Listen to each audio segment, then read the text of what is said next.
তৎকালীন প্রধানমন্ত্রী শেখ হাসিনার চোখে চোখ রেখে আমি কিভাবে সেই চোরগুলিকে খুঁজে খুঁজে বের করছি একটা একটা করে।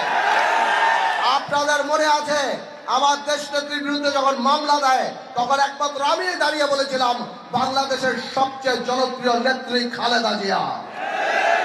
ভাইয়েরা আমার, যেই যত কথা বলুক, আমি পরিষ্কার করে একটা কথা বলতে চাই, আমি মঞ্জু মিয়ার ছেলে।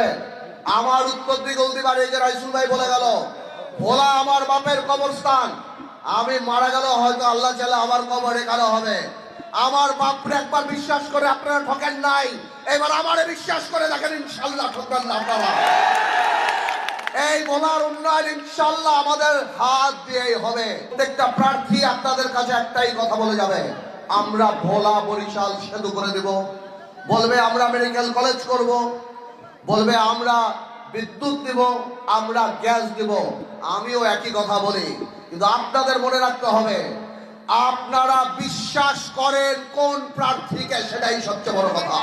আমি পারত ইনশাল্লাহ সংসদে যদি যাই, আল্লাহ যদি নেয়, আপনারা যদি সাথে থাকেন, আমি প্রথম দিন ভোলা বরিশাল সেতুর ব্যাপারে সংসদ গরম করে ফেলবো ইনশাআল্লাহ।